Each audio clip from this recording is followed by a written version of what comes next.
Es gibt einen satanischen Trick, eine satanische Einflüsterung. Also es gibt viele satanische Einflüsterungen.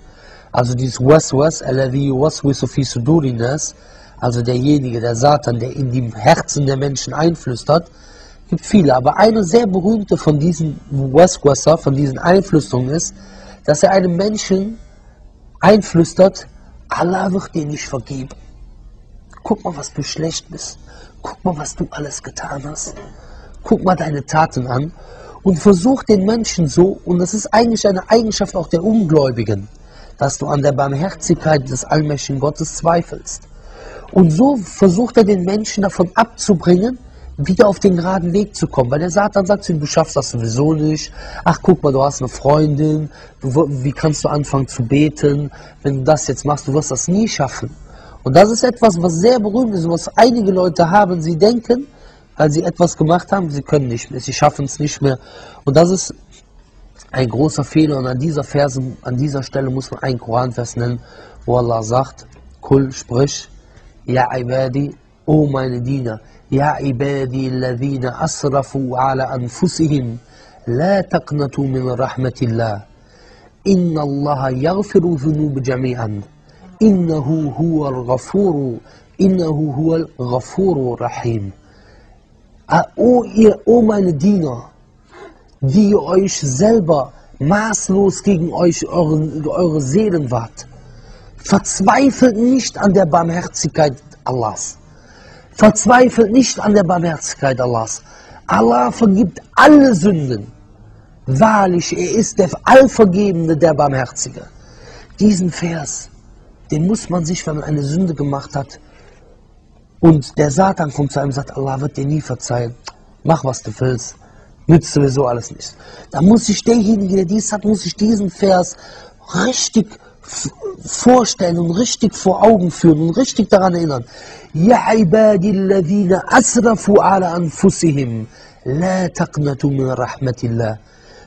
O meine Diener, die ihr selber eure Sünden, also gegen eure Sünden euch vergangen habt oder maßlos gegen eure Seelen wart, verzweifelt nicht an der Barmherzigkeit Allahs. Denn warum? Allah vergibt alle Sünden. Und dann sagt er, wahrlich Allah, und nennt zwei Namen, und jeder Name hat auch eine Eigenschaft.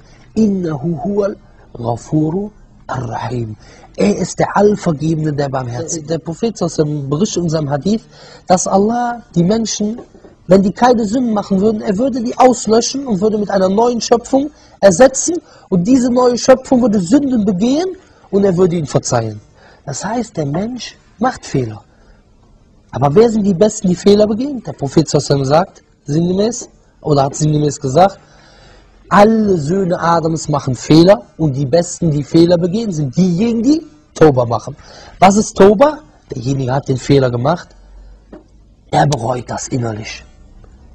Er sagt, Subhanallah, Allah, du hast mir diese Gaben gegeben.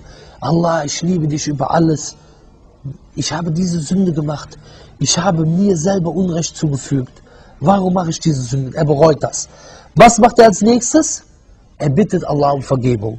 Astaghfirullah, hebt die Himmel zum Ende, steht im letzten Drittel der Nacht auf, bittet Allah um Vergebung dafür. Und drittens, er macht diese Sünde nicht nochmal. Und sollte er sie nochmal machen, muss er wieder Tauba machen, muss er wieder bereuen, wieder um Vergebung bitten und wieder und sich vornehmen, dass nicht mehr. An dieser Stelle möchte ich eine Sache noch sagen. Ein Hadith sinngemäß geben, für diejenigen, die Tauba machen. Deswegen, der schlechte Tat macht, der soll nicht sagen, ich kann nicht. Er soll Allah um Vergebung bitten und sich vornehmen, Abstand davon zu nehmen. Der Prophet sallallahu sagt, gibt das Beispiel von jemandem, der in der Wüste ist mit seinem Reittier, ja, wo all sein Vermögen, sein Trinken, Essen und so drauf ist, und das geht laufen. Ja.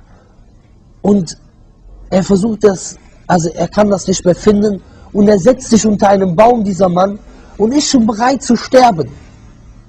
Kannst dir vorstellen, wir müssen uns vorstellen, du bist jetzt wirklich in der Wüste mit deinem Kamel oder Pferd oder ist egal, jetzt du selber, und du legst dich schlafen und dein Kamel und Pferd, du bist mitten in der Wüste, 60 Grad im Schatten und dein Kamel ist weg. Mit dem Getränk alles, du guckst nach rechts, nach links, findest nicht. Du gehst, was weiß ich, ein bisschen suchst. Dann findest du es nicht, dann ist vielleicht da ist da ein Baum, setz dich unter den Baum und du wartest auf deinen Tod. Du wartest auf deinen Tod. So jetzt, du bist schon eingeschlafen und wirst wach und das Kamel steht neben dir oder das Pferd mit dem Gewässer und dem Getränk. Stell dir das mal vor, wie du dich freuen würdest. Du hast schon in deinem Gedanken mit allen Abschied genommen. Meine Eltern, mein dies, was willst du machen? Du bist mitten in der Wüste, ich kann das nicht schaffen. 500, weiß ich nicht, 10.000, tausende Kilometer oder 1000 Kilometer bis nach dort oder dort. Ja, du wirst versterben da drin. Du hast nichts zu essen, du wirst verdursten. Und dann steht das Kamel neben dir. Wie würdest du dich freuen? Und der Prophet sallam gibt dieses Beispiel für einen Mann, dem diese Sache passiert ist und sagt, dass Allah sich mehr freut über seinen Diener, der Tauba macht und zu ihm zurückkehrt. Allah Akbar, das ist unser Gott, unser Allah subhanahu wa ta'ala, unser barmherziger Gott. Er freut sich über denjenigen, der Tauba begeht. Und er weiß, dass die Menschen Fehler machen. Aber dein Sinn ist, dass du Allah um Vergebung bittest. Dann sollten wir uns noch eine Sache vor Augen führen. Der Prophet sallam hat einen Hadith gesagt, Ya ibn Adam, innaka ma da'awtani wa rajawtani ghafartu laka ala ma kana minka wa la ubali. O Sohn Adams, solange du mich anrufst und mich bittest, werde ich dir vergeben, was von dir ist und werde es nicht beachten. Dann sagt er weiter, Ya ibn Adam, law balagat dhunubuka anana as-sama'i thumma astaghfartani ghafartu lak.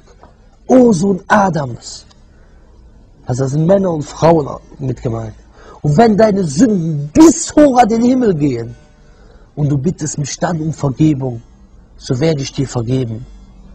Dann sagt er weiter, Ya ibn Adam, law ataytani bi kurabil ardi khataya, thumma laqitani la tushriku bi shay'a, la ataytuka bi kurabi'a maghfirah.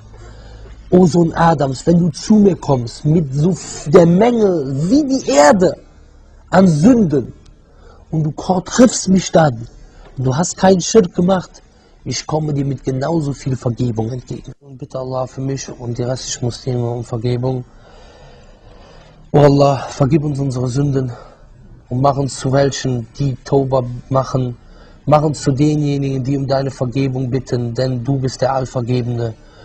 O Anta Ghafur. O Allah, führe uns den geraden Weg. O Allah, führe uns den geraden Weg und lass uns nicht in die Irre gehen. O Allah, zeige uns die Wahrheit als wahr und hilf uns, sie zu befolgen. Und zeige uns das Falsche als falsch und hilf uns davon Abstand zu nehmen. O Allah, gib uns Gutes im Diesseits und gib uns Gutes im Jenseits und hüte uns vor der Strafe des Höllens.